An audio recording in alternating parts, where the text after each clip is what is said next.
Please be advised this podcast features AI cloned voices created with human oversight.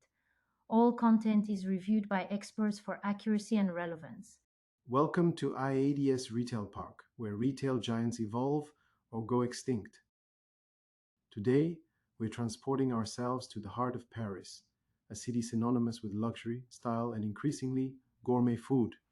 Get ready because we are going to take a dive into the new age of retail by exploring how Parisian department stores are revolutionizing their gourmet food offerings. This isn't just about selling groceries, it's about crafting immersive, multi-sensory experiences. Let's set the stage. The gourmet food retail landscape has been completely transformed over the last decade.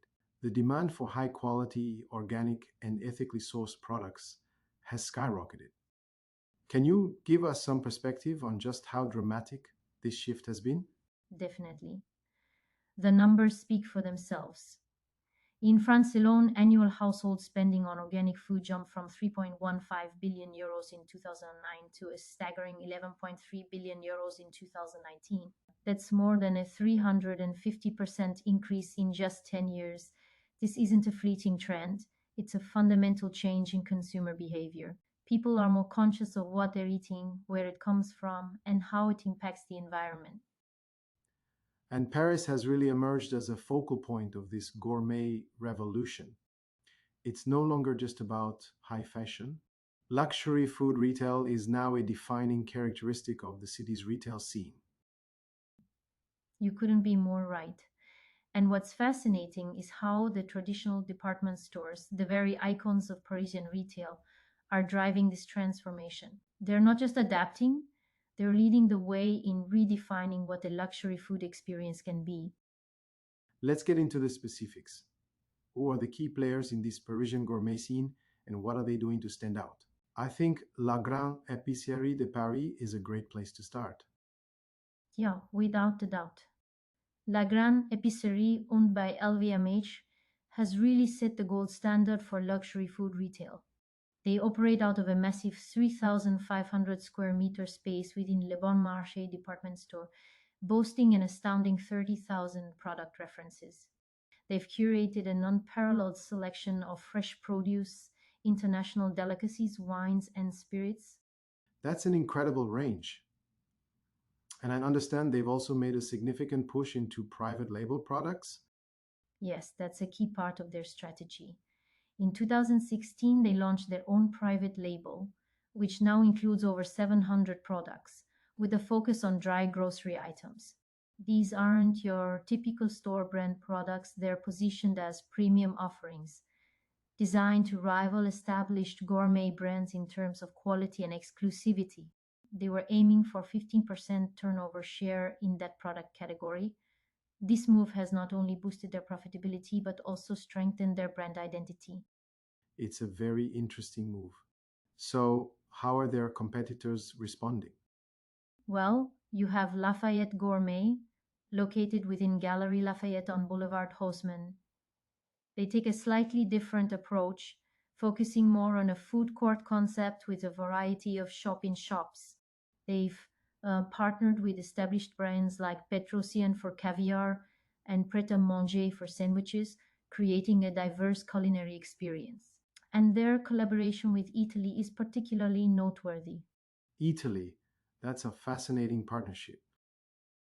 For sure, Gallery Lafayette operates a 4,000 SQM Italian concept store in the Marais district in partnership with Italy. It's not just a grocery store, it's a full fledged Italian culinary destination, complete with restaurants, bars, cooking classes, and even corporate event spaces. They live by the motto eat, shop, learn.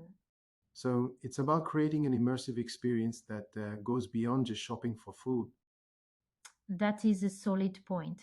And to build on that, it's also about education, entertainment, and fostering a sense of community around food. And what about Printemps de Goût? How do they fit into this competitive landscape? Printemps de Goût, located on the top floors of the Printemps men's building, takes a more curated approach, focusing exclusively on French products. The two-story store includes fresh foods, shop-in-shop vendors, restaurants, and a large outdoor terrace with a spectacular view. However, they faced some challenges, particularly during lockdowns, due to their top floor location, making them the only gourmet store to close during those times. It's clear that these department stores are constantly innovating to stay ahead.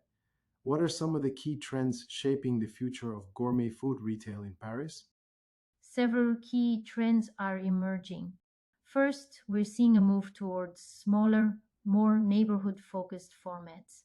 Maison Plisson, with its organic and responsible product curation, has been very successful. So, a more intimate, community focused approach. Yes, rightly so. They focus on organic and responsible product curation. It also includes a restaurant which is using unsold fresh products, decreasing food waste while increasing profitability. They prioritize quality and sustainability over sheer volume. And you mentioned the growing importance of private labels. Yes, private labels are no longer just about offering cheaper alternatives.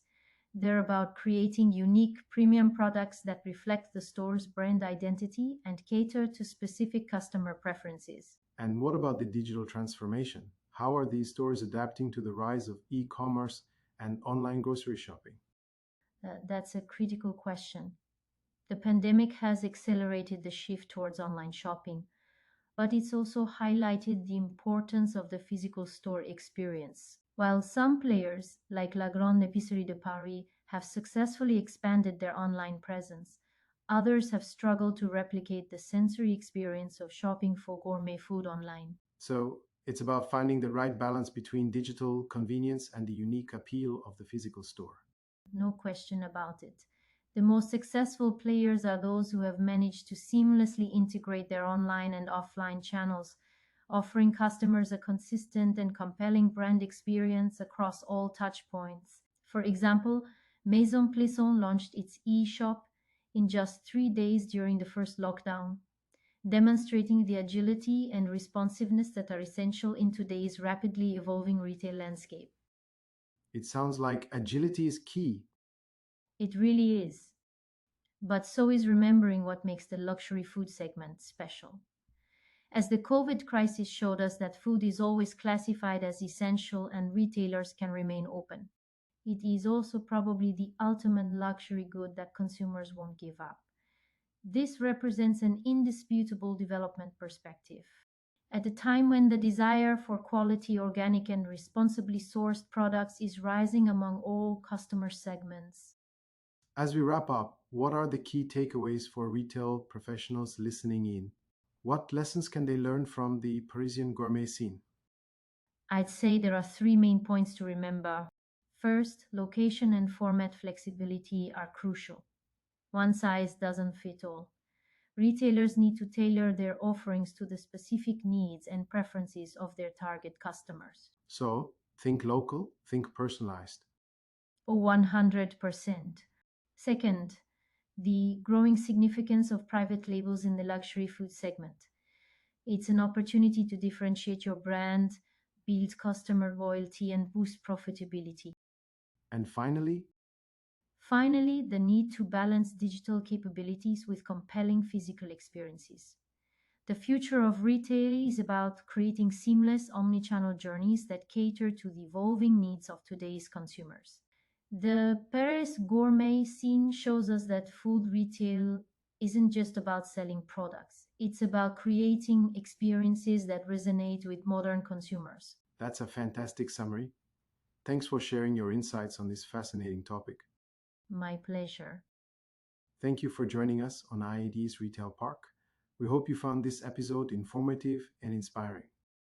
Be sure to subscribe to our podcast for more insights into the latest trends and innovations in the retail industry. And don't forget to leave us a review. We love hearing from our listeners. Join the conversation and let us know what you think of this episode and share your own experiences with gourmet food retail. Until next time, stay ahead of the curve and keep innovating.